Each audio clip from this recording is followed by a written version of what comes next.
Salmerón es licenciado, maestro y doctor en Historia por la Universidad Nacional Autónoma de México.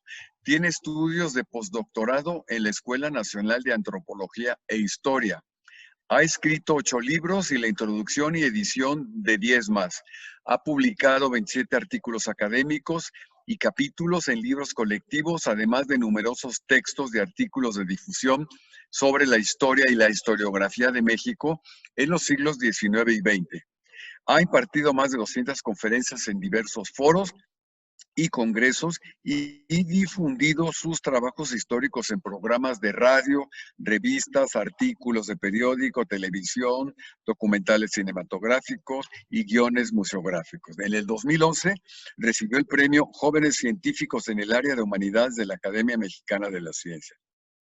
Pues te damos la más cordial bienvenida, Pedro, a este curso que no tiene más objetivo que transmitir el gusto por la historia en lo que cada uno de los profesores es su especialización y que los alumnos queden con esa idea de continuar a través de bibliografía y de lecturas lo que vamos a escucharte ahora. A nombre del Centro de Estudios de Historia de México, del Museo Sumaya, de la Universidad Anáhuac, muchas gracias por estar con nosotros y te damos la palabra. Muchas gracias, Pedro. Gracias. Muchas gracias por la invitación, por estar aquí con ustedes. ¿Cómo empezar? En realidad yo no trabajo en la consumación de la independencia, ni he escrito sobre la guerra de independencia, pero justo en estos días he estado haciendo un documental, un documental en 6 capítulos para el canal Capital 21. Y además de haber leído a mis colegas, he estado hablando con varios de los colegas más destacados sobre el periodo. Yo creo que, yo diría de hecho que sobre la guerra de independencia quizá esté la generación de historiadores actuante en este momento más brillante del país. Los que más están contribuyendo. Quiero, con a varios de ellos los entrevisté, tuve la suerte de entrevistarlos para estos documentales. Digamos, Luis Fernando Granados Salinas, Juan Ortiz Escamilla, José Antonio Serrano, Marco Antonio Landavazo, Marta Terán, muchos más, ¿no? Juan Carlos Ruiz Guadalajara. Y entiendo que ellos están viendo la guerra de independencia de una manera realmente novedosa y que realmente están aportando. Entonces, después de pensar cómo hacer hoy para hablar con ustedes, para hablar de este tema, decidí, antes de hablar de esto que llamamos la consumación de la independencia, que es el tema central, entre todos los textos breves que tenía, me encontré uno, o tengo uno a mano, que, si me permiten, quiero leerles. En general, los que me conocen saben que no me gusta mucho leer, pero quiero leerles este breve texto. Este texto se llama Un país sin esclavos ni castas, y lo publicó en el blog colectivo El Presente del Pasado, uno de estos historiadores de los que estoy hablando, Luis Fernando Granados. Y este texto nos va a permitir entrar en el tema, ¿no? Dice así, son 2 páginas.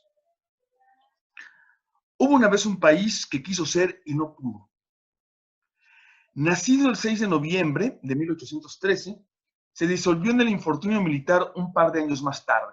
Iba a llamarse Anáhuac, como en náhuatl se dice mundo, aunque comenzó llamándose América Septentrional, seguramente para que no quedara duda de su ambición geopolítica, y terminó por autodenominarse América Mexicana, en un gesto que lo hermana con el proceso de construcción estatal más importante de la era de la Revolución.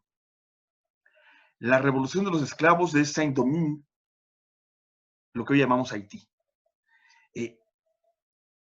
Al autodenominarse América Mexicana, busca en el pasado precolonial la clave de su futuro postcolonial. Como todo Estado-nación moderno, Anáhuac era ante todo una comunidad imaginaria, un estado de ánimo. Afirmar su existencia y proclamar su independencia, por tanto, era apenas la condición de posibilidad de un proyecto político, cuya singularidad ha quedado oscurecida por la tendencia a vincularlo directamente con ese otro Estado-nación que comenzó a construirse más o menos en el mismo territorio en 1821. Como sucede con otros países de vida más o menos efímera, Palmares, Vermont, Cartagena, Texas, Yucatán, Chan Santa Cruz, la República Federal de Centroamérica o los Estados Confederados de América, la existencia misma de Anáhuac suele ser puesta en duda, ignorada o al menos minimizada. Y esto es por efecto de la inveterada costumbre de pensar el pasado en función del presente. Esto es como resultado de creer que la trascendencia de los fenómenos es el criterio clave para establecer su significado y su ser historiográfico. Dado que Anáhuac no es ni fue nunca una de las 193 entidades con bandera, territorio y representación ante la ONU, y dado que apenas existió durante un puñado de años, poquito más de 2, parece obvio que no merece ser considerada como parte del concierto de las naciones. Y por ello tampoco debe ser considerado un objeto digno de estudio de la historia política o institucional. Es irónico que así sea, pues la disciplina de la historia acepta solo de dientes para afuera los presupuestos del historicismo y en los hechos sigue dudando o sigue estudiando el pasado como si el pasado existiera en sí mismo y como si no fuera una construcción humana. Y no obstante, la mayor parte de los estudios sobre Anáhuac se ubican casi exclusivamente en un ámbito disciplinario denominado Historia de México. Es más, parecería que pensar en la cosa Anáhuac sin considerar a la cosa México como su verdadero marco contextual es un despropósito o un capricho. Lo que se olvida o hace como si no importara es que el empleo del futuro para calibrar el sentido y aún la existencia de un fenómeno implica razonar de manera teleológica, es decir, filosófica, y de manera políticamente interesada. ¿Qué significa esto? Dicho de otro modo, juzgar a Anáhuac desde su futuro, medir su relevancia por sus consecuencias o por la influencia que ejerció en la configuración del Estado-Nación México, no es solo proceder con una inocencia inexcusable tras un siglo por lo menos de reflexión de los historiadores. Es también situarse del lado de quienes con sus armas y palabras se opusieron a la existencia de la República de los insurgentes novohispanos. Es decir, cuando olvidamos que Anáhuac quiso y no pudo ser, y cuando borramos Anáhuac y lo hacemos solo parte de la historia de México, sin darnos cuenta nos estamos colocando del lado de sus enemigos, de aquellos que con las armas en la mano combatieron a quienes querían construir Anáhuac, los insurgentes de la Nueva España. Y desde su propia experiencia, sin embargo, poco importa que Anáhuac haya sido destruida o que sus dirigentes y seguidores eventualmente pactaron con sus antiguos enemigos para construir otra cosa distinta, que es el Imperio Mexicano. El porvenir de las ideas en que se basa Anáhuac, las medidas administrativas, sus líderes militares y políticos, no pueden ni deberían reemplazar el análisis y la comprensión de la dinámica rebelde de un movimiento subversivo, profundamente subversivo, que inició en 1810 y que hace un poco más de 200 años, en 1813, alcanza su madurez ideológica, política y militar. Suspender el conocimiento que tenemos de su futuro, al menos por un momento, ¿sí? Pensemos por un momento que no estamos hablando de México. Pensemos por un momento que esta idea de Anáhuac no va a dar como resultado, que en realidad no lo fue, esta cosa que ahora le llamamos México. ¿Sí? Si suspendemos el conocimiento que tenemos de lo que ocurrió, es decir, de la construcción de una cosa que ahora llamamos México, podemos advertir qué era lo específico, lo distinto, lo propio de Anáhuac como una expresión político-militar, estatal, de la gran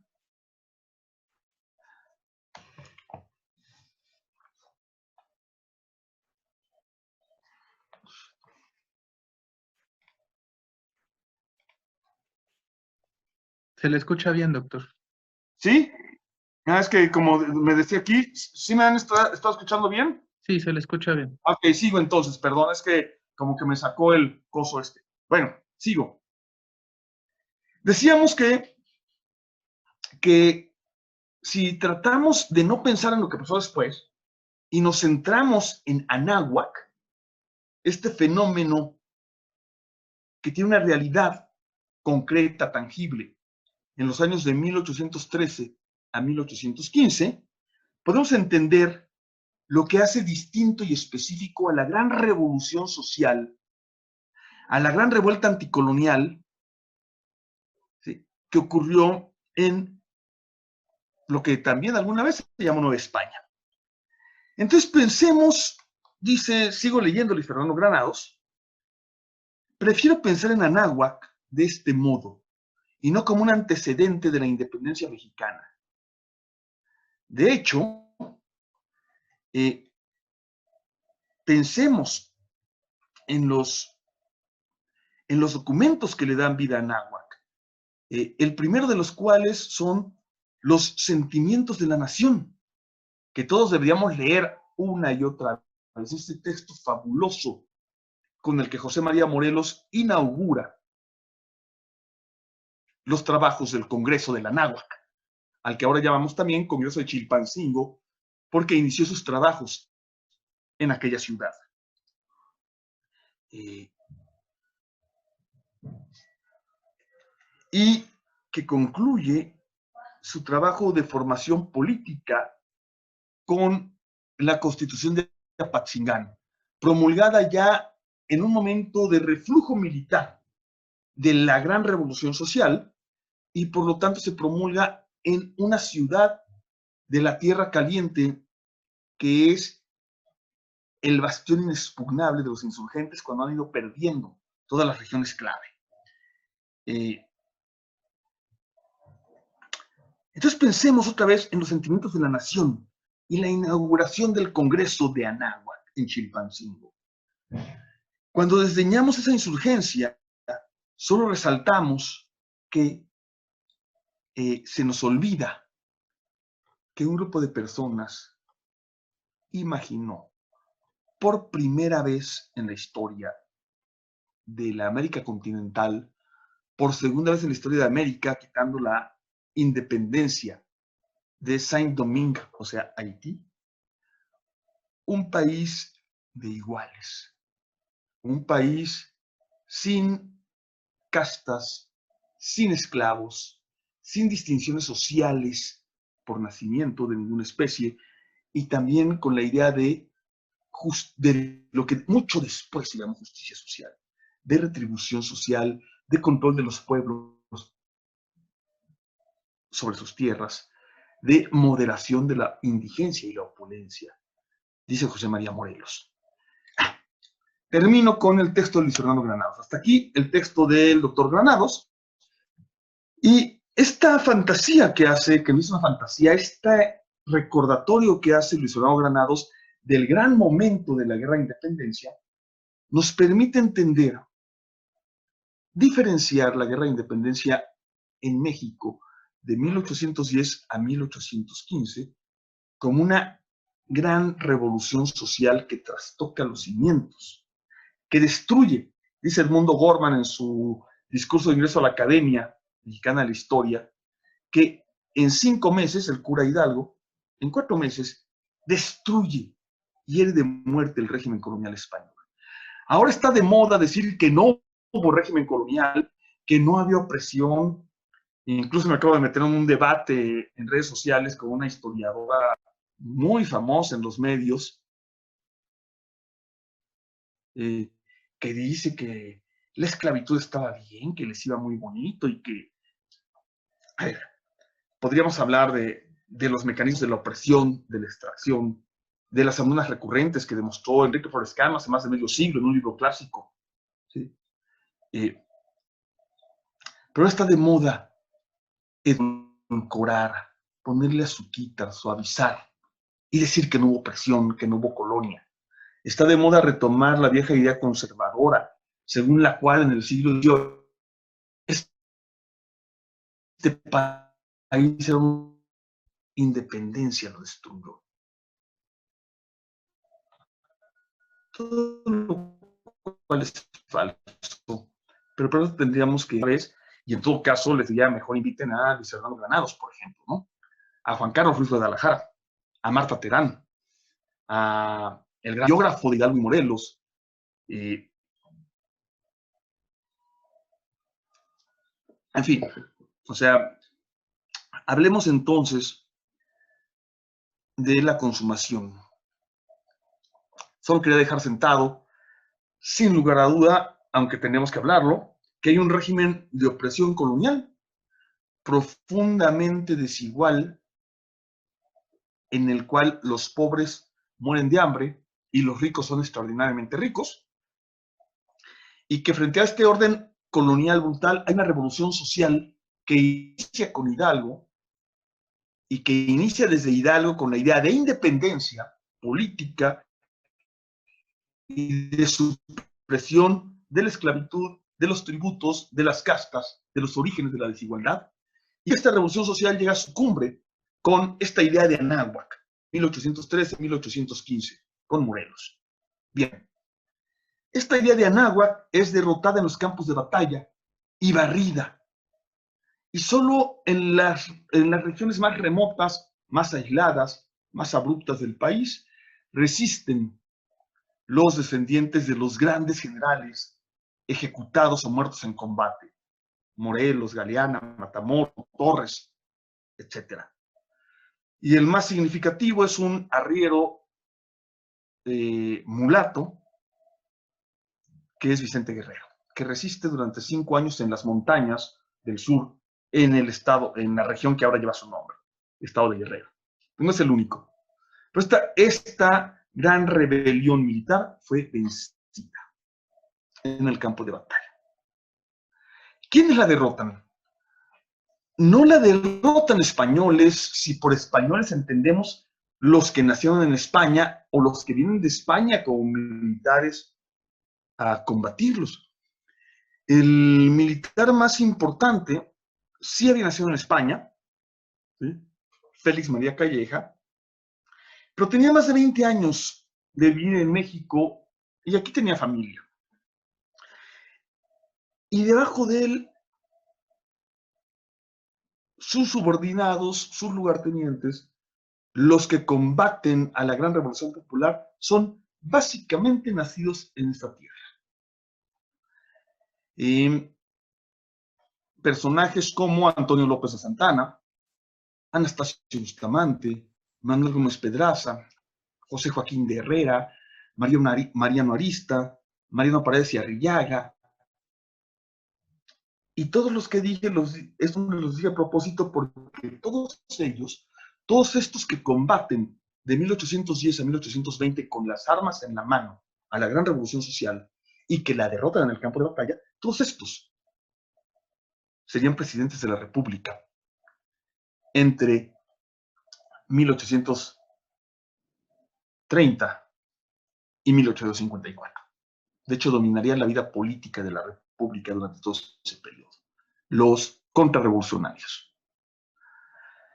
Y dice Juan Ortiz Escamilla, en un libro que es clave, ahorita a la hora de las preguntas y al final les voy a mostrar ese libro, en un libro que es clave para entender lo que ocurre con los pueblos en la llamada Guerra de Independencia, es que Calleja tiene un discípulo destacado, el más destacado, el más importante, el más relevante incluso en términos militares, que se llama Agustín Cosme Damián de Iturbide y Arambo. ¿Por qué lo metemos? Obviamente porque estamos hablando de la consumación de la independencia y Agustín de Iturbide es el personaje clave. en esta consumación. Bien, Iturbide nació en Valladolid, hoy Morelia, en honor a su mayor enemigo, el gran enemigo de Iturbide es Morelos, o viceversa.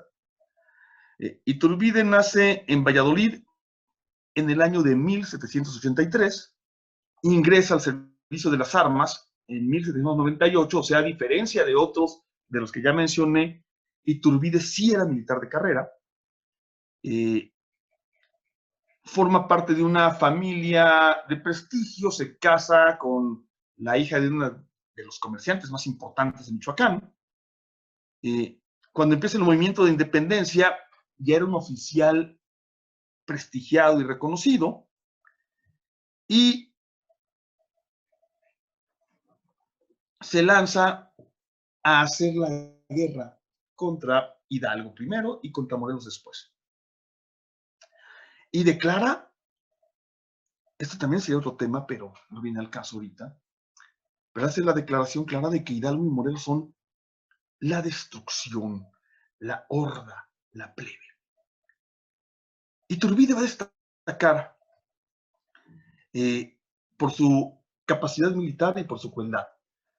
Por su eficacia, por ejemplo, es quien captura y ejecuta a uno de los guerrilleros más temibles del Bajío, Albino García.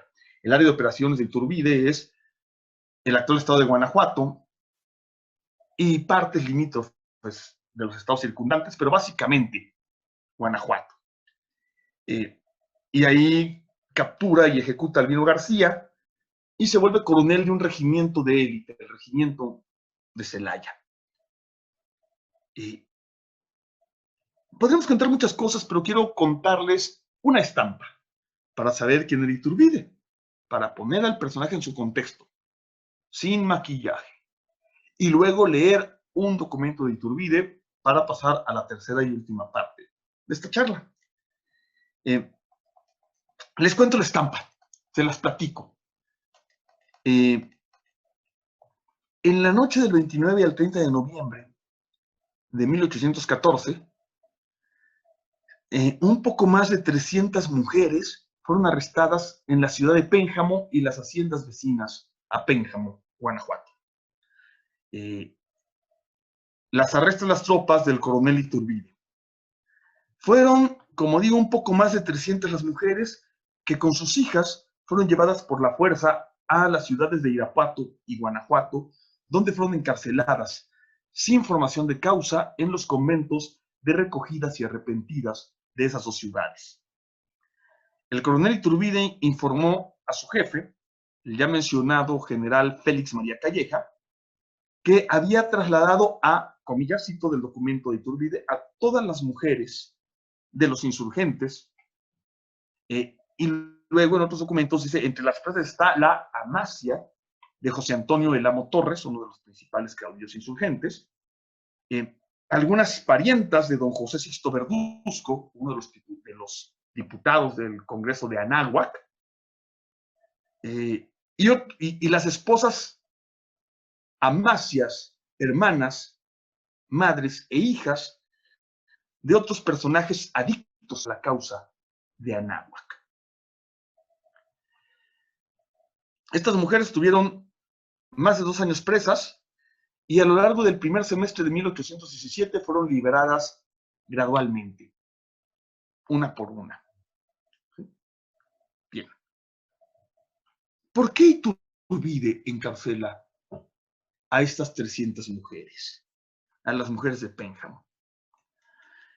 Iturbide escribió que actuando así, segregaría a los malos de los buenos. Otra vez estoy citando textualmente a Iturbide. ¿Sí? A los buenos fieles a su soberano de los perversos rebeldes. En términos de contrainsurgencia, lo que está haciendo Iturbide es eliminar la base social de la insurgencia con una campaña de terror, quitarle elementos a la insurgencia, arrinconarla.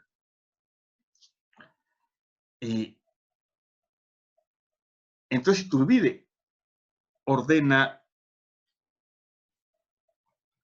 continuar con una campaña de terror que ahorita vamos a ver en palabras propias de Agustín Iturbide. Por lo pronto, las autoridades de la Ciudad de México, las autoridades superiores del virreinato, reciben una ola de críticas. ¿Por qué se está aprehendiendo a mujeres y niños? ¿Por qué se les captura? Iturbide se defiende de esta manera. Leo textualmente a Agustín de Iturbide. Esta clase de mujeres, en mi concepto, causan a veces mayor mal que algunos de los que andan agavillados. Por más que quieran alegar leyes en favor de este sexo, que si bien debe considerarse por su debilidad, para aplicarle la pena, no puede dejársela en libertad para obrar males, y males de tanta gravedad y trascendencia. Considérese el poder del sexo bello sobre el corazón del hombre, y esto solo bastará para conocer el bien o el mal que las mujeres pueden producir. Si después de esta plática quieren que les pase un artículo académico muy interesante sobre estas mujeres de Pénjamo, de la historiadora María José Garrido, se los envío. Este argumento de que las mujeres seducen a los hombres, de la fuerza del sexo débil, es el argumento que utiliza Iturbide para mandar matar a doña Tomasa Esteves en Salamanca. Se ejecuta a Tomasa Esteves porque dice Iturbide que seducía a los suboficiales de la tropa para convertirlos a la causa de Anáhuac. Lucas Alamán escribe que Tomás Esteves, comillas, otra vez, habría sacado mucho fruto por su bella figura, hacendado el patriotismo de estos soldados. ¿Sí? Esas son las documentaciones sobre la contrainsurgencia. Esto es lo que está haciendo Iturbide, y dije que quería terminar esta parte con un documento textual de Agustín Iturbide que voy a leer. Dice así: don Agustín de Iturbide y Aramburu, coronel del batallón de Celaya, comandante general de las tropas del Bajío de la provincia de Guanajuato y segundo del Ejército del Norte. Los rebeldes, que erigidos vocales por sí mismos, abrogándose el título de diputados, pretenden regir a los demás de su partida, al mismo tiempo que con vergüenza andan fugitivos y dispersos por los montes y barrancas, han decretado que se incendien y talen las casas, etc. Para contener tales horrores, hijos de la barbarie, es preciso tomar las más sabias providencias, pues que al frenético le asuste más que la razón le hace entrar en su deber. Esa es la redacción. ¿Sí? Luego que se cuente aún una sola cosa de cualquier partido de los que cubren las tropas de mi mando, después de que se haya publicado este bando, a lo menos en su cabecera, haré diezmar las mujeres de los cabecillas y soldados rebeldes que tengo presas en Irapuato y Guanajuato. Pausa. Haré diezmar las mujeres de los cabecillas y soldados rebeldes que tengo presas en Guanajuato e Irapuato. Está hablando de las 300 mujeres de las que platicamos. ¿Qué es diezmar? Diezmar significa textualmente formar a la gente, numerarla del 1 al 10 y decir, todos los que den el número 5, un paso al frente y fusilarlos. Fusilarlas. No son combatientes. ¿Sí? Y lo pensaba hacer, pero el virrey Apodaca se lo impidió. O sea, el propio virrey dijo, está bien que hay que ser bárbaros, pero no tanto. Está bien que la guerra sea guerra, pero todavía tiene extremos. Pero Iturbide estaba dispuesto a matar al azar a una de cada 10 de las mujeres presas.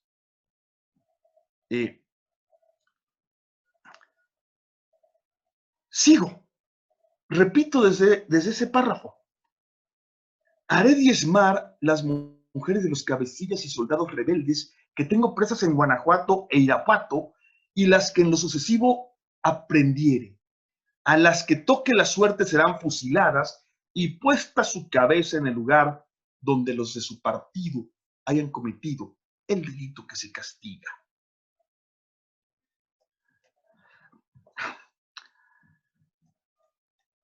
Me salto un par de párrafos de barbarie similar y voy al penúltimo párrafo.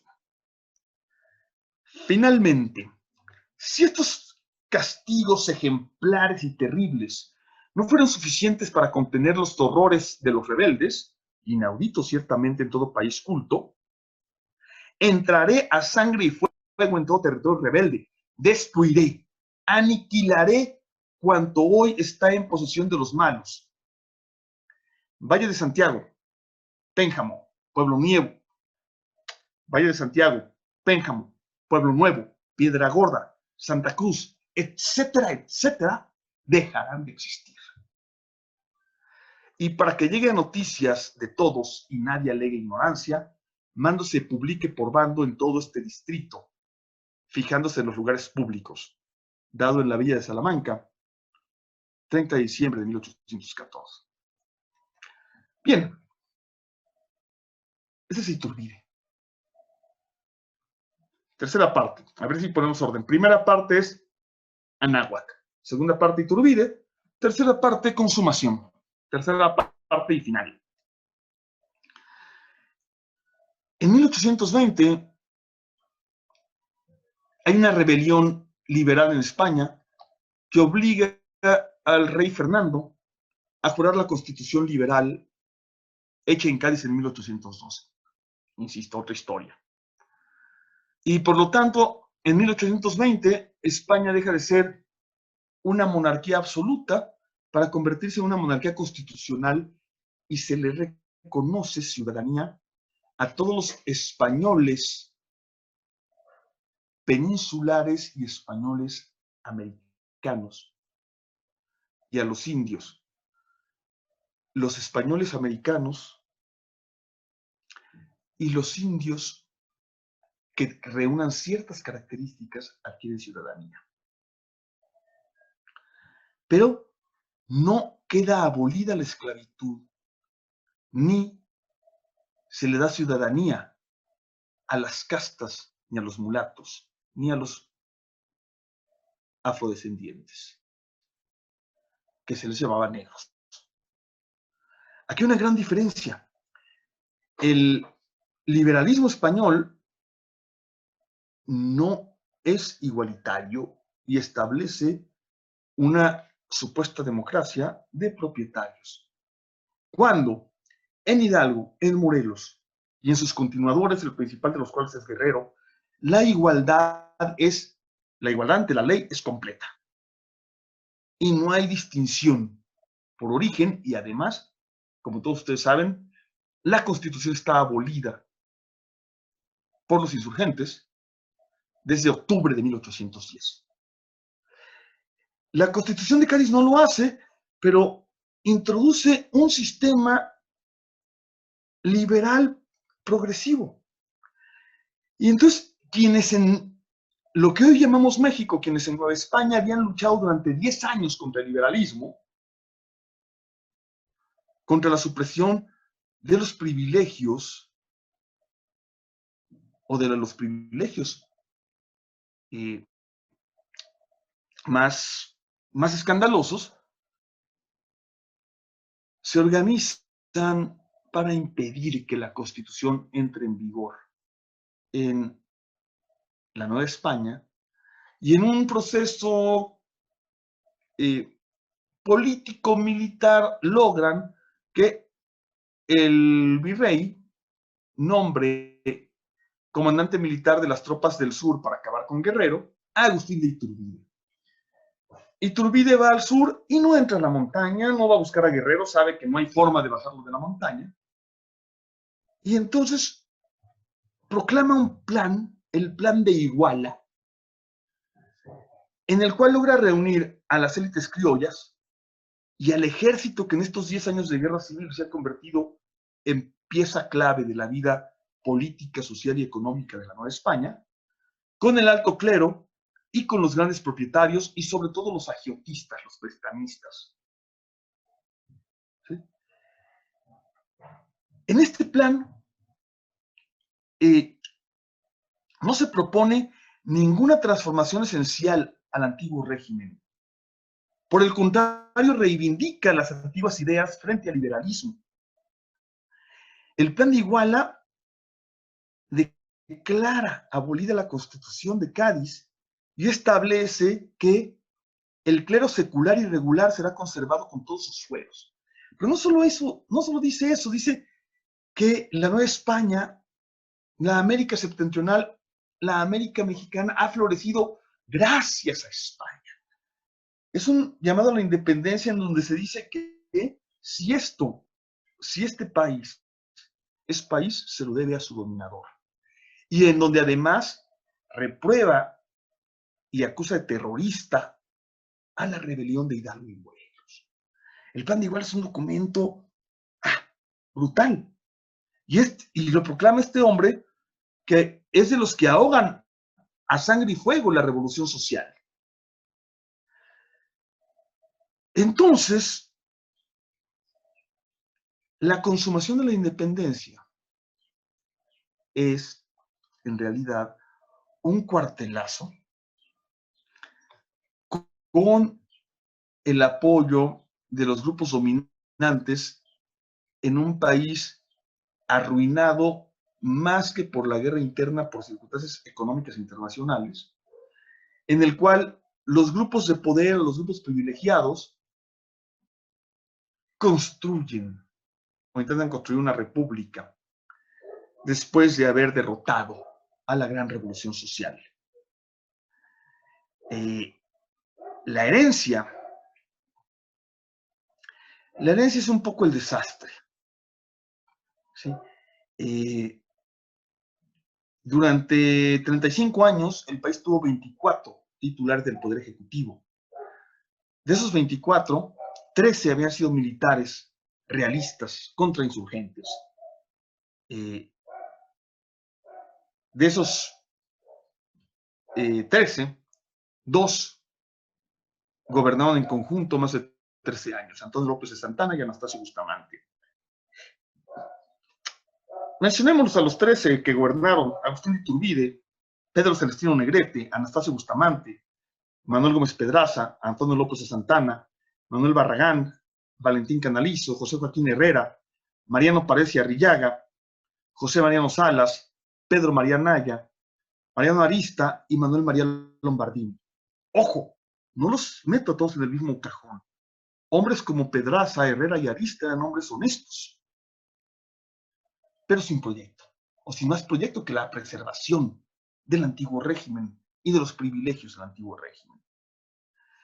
Otros 4 de esos 24 presidentes habían sido altos funcionarios realistas que en 1821, como los militares ya mencionados, se sumaron al cuartelazo que se llama Plan de Iguala. Hablo de los licenciados Bocanegra, Vélez, Corro y otro hombre honesto, don Manuel de la Peña y Peña, que le tocó en mala suerte firmar como presidente los tratados de Guadalupe Hidalgo, por los cuales México cedió la mitad del territorio nacional. Bueno, no cedió, reconoció que habíamos perdido una guerra de conquista y se firmó algo que ya estaba ocupado por el ejército enemigo, ¿no? La herencia de Iturbide, la herencia del Plan de Iguala, perdón que lo diga así, son esos 34 años de estancamiento, de agonía, que rompió la generación liberal encabezada por Benito Juárez. La herencia de Iturbide la cobraron los ejércitos de Zacharias Taylor y Winfield Scott, que se llevaron todos los territorios del norte en 1847. La herencia de Iturbide es un régimen reacio al cambio, en el que los actores políticos decisivos eran la Iglesia y el ejército, que no eran la Iglesia y el ejército del Imperio Español de la Nueva España. La Iglesia controlaba la educación, desde primaria hasta la educación superior. Controlaba los hospitales. Controlaba el registro, los registros vitales, y a través de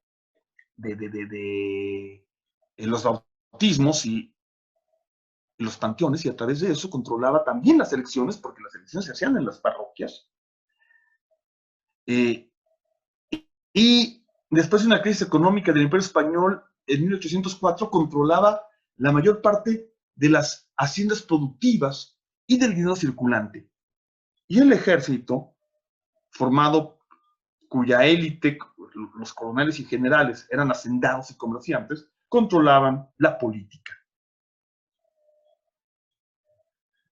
Hay, pues, la iglesia, dueña de las conciencias y de la tierra productiva, de la educación, y el ejército, dueño del poder y del erario público. La herencia de Iturbide es el grito religión y fueros, con el cual se levantan una y otra vez los militares cuarteleros para hacer, como mecanismo fundamental de la toma del poder, la rebelión militar contra otros militares. Por eso, como dicen muchos historiadores, la idea de la independencia está en Hidalgo, Morelos y Guerrero. La verdadera independencia viene con la generación de Benito Juárez. Muchas gracias. Muchas gracias, Pedro. Pues eso es, aquí por ejemplo hay un comentario de Saúl, si mal no recuerdo, dice, pregunta para el doctor Salmerón. En la sesión pasada la doctora Josefina Zoraida comentaba que no estaba de acuerdo con el actuar de Hidalgo y que había que dar mayor protagonismo a Iturbide cuando se habla de la independencia. ¿Qué opinas sobre este punto de vista? A ver, la independencia política la consigue Iturbide, ¿sí? Hidalgo y Morelos fueron sucesivamente, uno en 1811 y otro en 1815, derrotados en el campo de batalla y ejecutados. Entonces, sí, la independencia política formal, por supuesto que la consigue Iturbide. Ahora, don Edmundo Gorman lo dice, y lo dice con absoluta precisión desde mi punto de vista, que quien destruye, quien hiere de muerte de manera definitiva el orden colonial es Miguel Hidalgo. Y frente a la autoridad de doña Josefina Zoraida Vázquez, a quien respeto profundamente, me parece una de las mejores y mayores historiadoras de este país, pues sacó la autoridad de Edmundo Gorman, ¿no? Bien, ¿qué significa la destrucción del orden colonial español? Les recomiendo un libro absolutamente maravilloso, que todavía se consigue en librerías, de Luis Fernando Granados. Luis Fernando Granados, el libro se llama En el espejo haitiano. En el espejo haitiano es un libro que habla del significado social de la rebelión de Hidalgo y contra qué se rebelan los, cito textualmente a Luis Fernando Granados, el chingo de indios, mulatas, esclavos, etcétera, que se rebelan en la segunda mitad de septiembre de 1810. Si queremos entender el significado de la rebelión de septiembre de 1810, ese libro. Y si queremos entender el significado de los pueblos, el libro de Juan Ortiz Escamilla, ¿sí? La guerra de los pueblos. ¿Sí? Muchas gracias. Dice acá Leticia Chamorro, el artículo sobre las mujeres en Pénjamo, ¿lo podría enviar por correo? Sí, ¿se los mando a ustedes? Sí. A ver, se descarga muy fácil. Entonces los digo, a ver, les digo es un libro que se descarga de la página pero se puede googlear.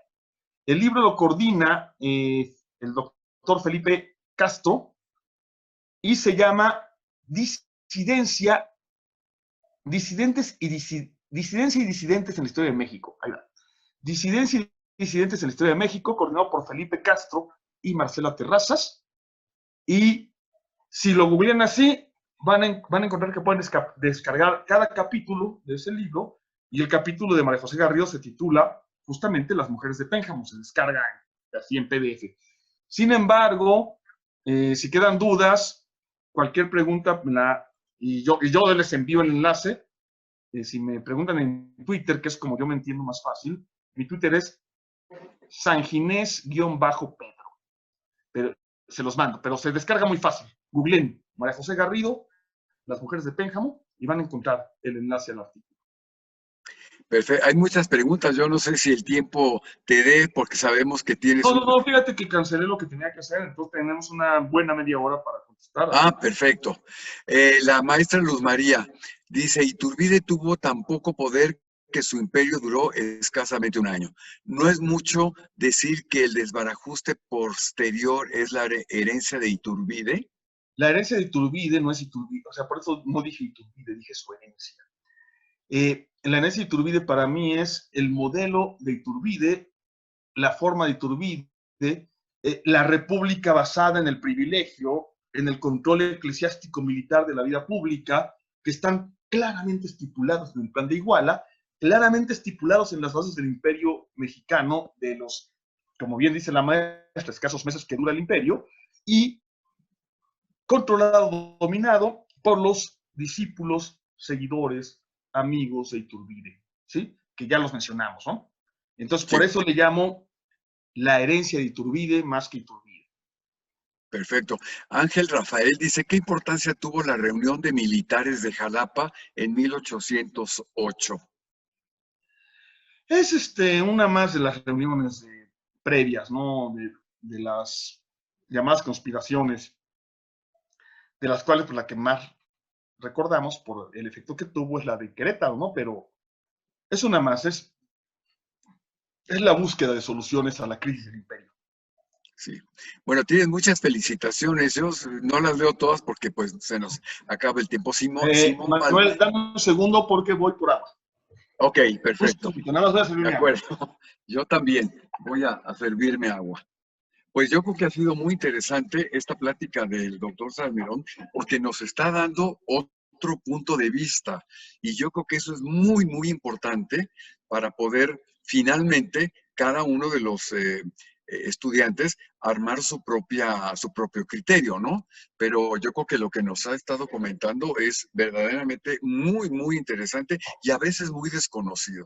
Esto de las mujeres a mí me impactó enormemente, ¿verdad? Yo no lo conocía realmente. Y Leticia Chamorro ya puso ahí cómo llegar al PDF. Ya lo encontraron, ¿verdad? Les digo que era muy fácil llegar a ese texto. Sí, ya lo encontraron. Dice Simón Valderas, ¿por qué perdió el poder político y militar de Iturbide una vez conseguida la independencia? A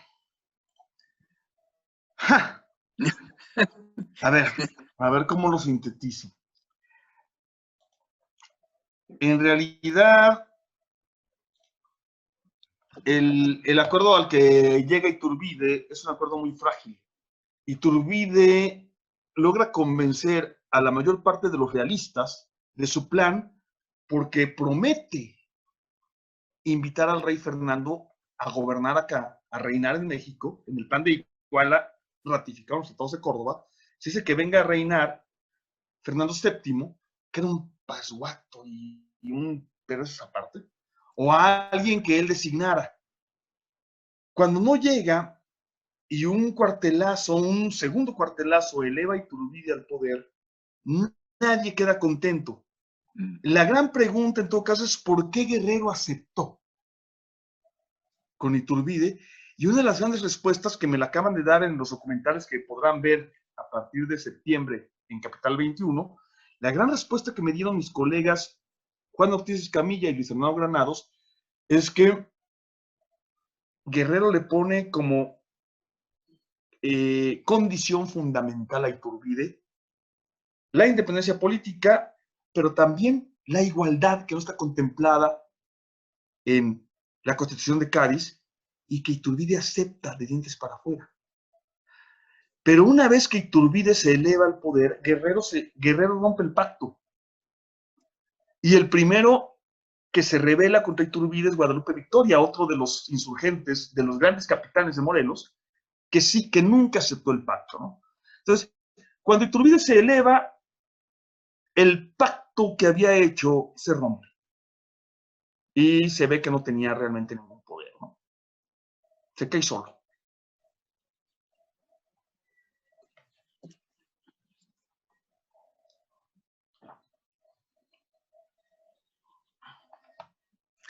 Mm, Bueno, Ángel Rafael Martínez dice, excelente la intervención del doctor Salmerón. Lo sigo por Twitter. Aquí hay varios que te siguen por Twitter, lo cual me da mucho gusto. Y bueno, pues a todos nos has dejado como como una, más que curiosidad, como una necesidad de investigar más de lo que normalmente sabemos de la historia, ¿no? Esto de las mujeres también me impactó enormemente, ¿eh? Yo creo que hay tanto que conocer y sobre todo ver versiones diferentes, como nos los ponen aquí, que te felicitan porque dicen, bueno, el doctor nos ha hecho pensar y ver otros aspectos de la independencia. Y yo creo que eso es lo más importante, ¿verdad? Dice Lisbeth Arriola, pregunta para el doctor, para él, ¿quién fue el padre de la patria? A ver. Esas son designaciones pues que se hacen posteriormente, ¿no? Y que son títulos posteriores que te pueden gustar o te pueden no gustar, pero sí,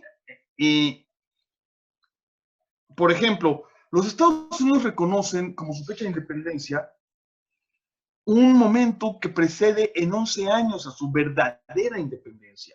Pero nadie en Gringolandia pone en duda el 4 de julio de 1776, que es en la fecha en la que ellos deciden que quieren ser independientes. Nadie en Argentina pone en duda la Revolución de Mayo, que en realidad es también solamente el inicio del proceso.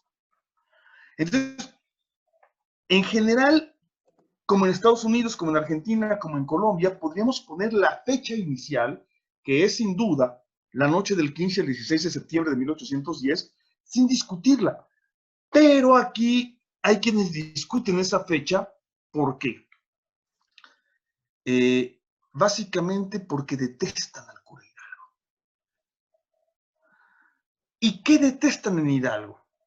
Detestan la revolución popular, la revolución que acaba con el sistema de la esclavitud y del tributo en que descansa la economía de todas las zonas mineras de la Nueva España. Hidalgo las destruye. Esto es lo que dice Edmundo Gorman. En 4 meses, pero incluso podemos reducir esos 4 meses a 12 días. Del 16 al 28 de septiembre de 1810 se rompe el modelo de opresión. Y lo que a esta gente no le gusta es que la gente de a pie, que los esclavos, las mulatas, los indios laboríos, es decir, los indios que no están en comunidad, los trabajadores del campo, los medieros, tomen su historia, su propia historia, y se conviertan, dejen de ser objetos de la historia para convertirse en sujetos activos de la historia.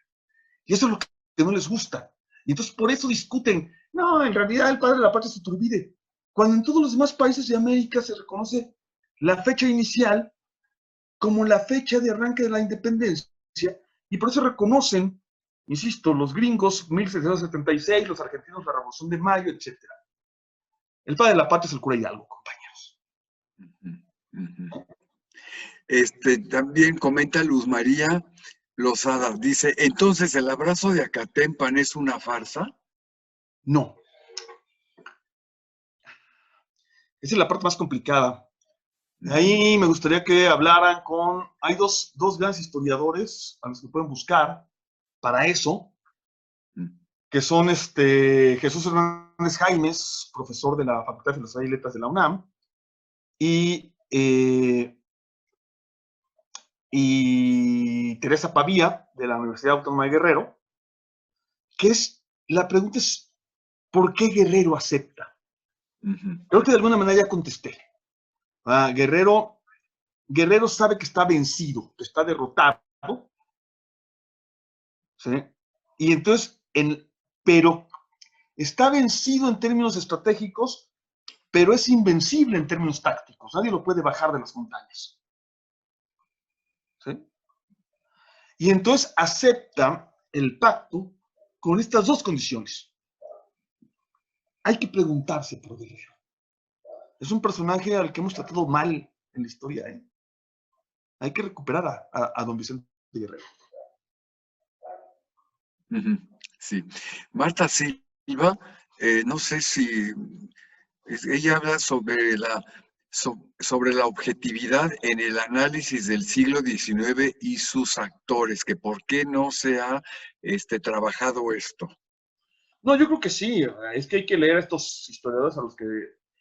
Primero pensemos qué es objetividad. Ujú. La objetividad de entrada no significa neutralidad. No hay un solo historiador, ningún gran historiador es neutral. Ninguno. Pensemos que los historiadores entramos a primer semestre de la carrera, de la licenciatura, y casi en todas las licenciaturas de historia del mundo occidental, el primer libro que nos pueden leer es un libro que se titula La historia de la guerra del Peloponeso, de Tucídides. Porque con ese libro nos dicen los maestros, y se lo digo yo a mis alumnos, como buen alumno de mis maestros, empieza la historia crítica. ¿Qué significa la historia crítica? El historiador, el escritor que toma los documentos de una parte, los documentos de la otra, y los confronta entre sí, y hace la crítica haciéndole preguntas al documento. ¿Por qué este dice esto y por qué este dice aquello? Ese es el inicio de la historia crítica. La confrontación y la crítica de las fuentes. ¿Quién la inaugura? Tucídides, en este libro, La historia de la guerra del Peloponeso. Bien, Tucídides es el almirante de uno de los dos ejércitos, o sea, de una de las dos armadas en combate, ¿sí? La de la Liga Ateniense, que se enfrenta en esta guerra contra la Liga Lacedemonia. No es neutral, es un combatiente. Los historiadores del siglo XX consideramos casi todos que una de las grandes escuelas del siglo XX es la escuela francesa, los anales. Bueno, uno de los dos fundadores de los anales, Marc Bloch, muere como resistente contra los nazis, combatiendo contra los nazis. No es neutral. Otra de las escuelas es la escuela relativista, cuyo gran maestro en el siglo XX es Collingwood. Y Collingwood termina su magnífica autobiografía diciendo que ha decidido tomar partido y también combatir a los nazis. ¿Sí? Bien, la objetividad no es neutralidad. La objetividad es honestidad intelectual. Es decir, yo voy a los documentos, los confronto, los critico, los analizo, y yo digo lo que encontré en los documentos, pero también revelo y explico a mis lectores de dónde parto y quién soy. No les miento. ¿Sí? Entonces, esa es la objetividad, la honestidad. Y este mecanismo, la crítica y la confrontación de fuentes. Una vez dicho eso, quiero decirles que, yendo a este periodo del que estamos hablando, para no hablar de todo el siglo XIX, estos historiadores a los que he mencionado, con muchos de los cuales no estoy de acuerdo en muchas cosas, ahí me falta el gran biógrafo de Hidalgo y Morelos, sobre el de los grandes textos que incluso los publica en Clio, para que vean que no estoy jalando nada más al lado de la izquierda, ¿no? Carlos Cerrejón, don Carlos Cerrejón Peredo, el gran biógrafo de Hidalgo y Morelos, ¿no? Carlos Cerrejón, Marta Terán, Marco Landavazo, Antonio Serrano, Juan Ortiz, Juan Carlos Ruiz Guadalajara, etcétera, son grandes historiadores sobre los personajes y sobre los procesos. Sí, así es. Bueno, mira, bueno, agradecerte enormemente porque tu propuesta es pues muy novedosa, muy interesante. Yo Es te la de agradezco ellos, muchísimo. Manuel, no es mía. Yo no soy especialista en guerra e independencia. Yo estoy aquí tratando de resumir el gran trabajo de todos estos colegas, ¿no? Sí, sí. A ver, una última pregunta por ahí de Irving Gutiérrez. ¿Qué papel jugó el criollismo para la independencia de México? ¿O tuvieron más peso las rebeliones populares, como lo plantea Eric Fanjón en su obra? Por supuesto que yo estoy más de acuerdo con Eric Fanjón, pero que también, porque no solo son los historiadores mexicanos a los que mencioné, están algunos no nacidos en México. Quizá el que más me gusta es John Tutino, pero también, bueno, John Tutino y Eric Fanjón nos falta también para entender el último periodo colonial a don Antonio García de León. Ujú. Pero, ¿qué pasa con el criollismo? Esta idea de los criollos rebeldes, es fundamental y decisiva en América del Sur. Jesús Hernández Jaimes acaba de subir un texto devastador, brutal, de Simón Bolívar sobre Vicente Guerrero en 1829, que demuestra que Bolívar es un criollo racista. Es una faceta de Bolívar que puede no gustarnos.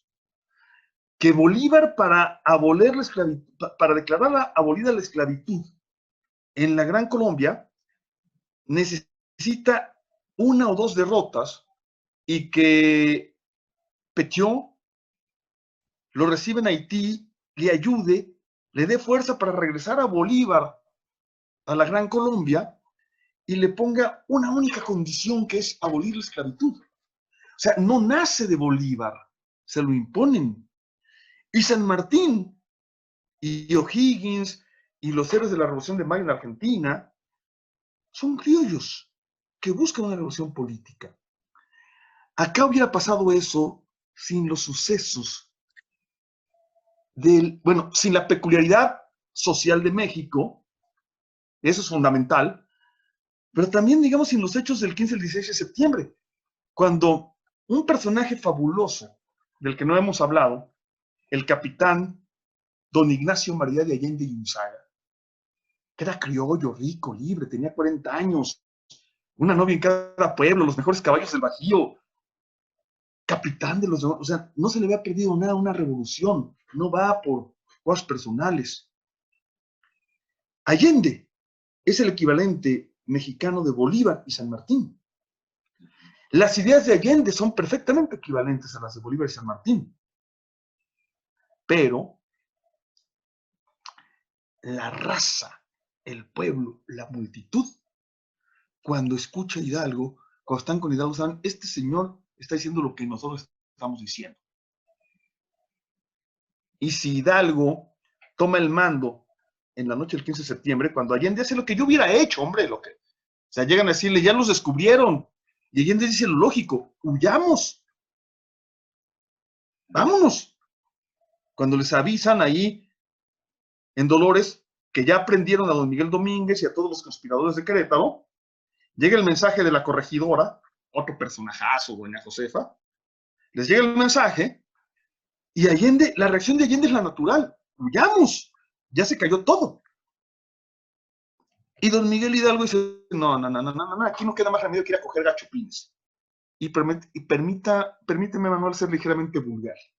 Coger en los dos sentidos del término. ¿Sí? Y en ese momento, el cura Hidalgo se pone al frente de la rebelión por encima de quien era el jefe de la rebelión desde la conspiración, que era don Ignacio. Pero va la dualidad hasta que es la multitud la que dice, el jefe es don Miguel. Y en ese momento, toda esta política criolla, similar, equiparable a la sudamericana, a Bolívar, a San Martín, se le da vuelta y lo que viene es la revolución social de los indios, de las castas, de los esclavos. ¿Sí? Muy bien. Entonces, sabe el criollismo, pero la multitud le da vuelta. Pues muy bien, Pedro. Nos dejas con mucha inquietud y muchos cuestionamientos. Y eso de que no eres especialista no se vio, ¿eh? Al contrario, conoces profundamente lo que es la historia de México, particularmente en este inicio del siglo XIX. Bueno, no he escrito el periodo, pero he leído a los colegas y lo he reflexionado. Bueno, tienes muchas felicitaciones. Ojalá que nos puedas acompañar en otra ocasión y te Quiero. agradecemos mucho que hayas cancelado tu otro evento que tenías por estar aquí con los alumnos y a nombre de las instituciones que nombré yo en un principio, pues te damos las gracias. Muchas gracias, Pedro. Una última cosa, les reitero mi tweet, Sí. @sanginés_pedro. Sanginés_pedro, ahí contesto todas las preguntas de historia. Sí, por ahí citaste también a 2 investigadores, me parece que es para el caso de Guerrero, Jesús Jesús Hernández Hernández Jaimes y Tere y, Padilla. y Tere Padilla, ¿verdad? Padilla, Ah, Teresa Padilla, Padilla. Padilla, ok, por ahí lo preguntaron eso también. Sí. Pues muy bien, pues buena tarde, muchas gracias a los alumnos, los 85 que se conectaron y nos vemos el próximo martes. Muchas Bye. gracias, Pedro. Bye. Me desconecto. Sí, Gracias. muchas gracias.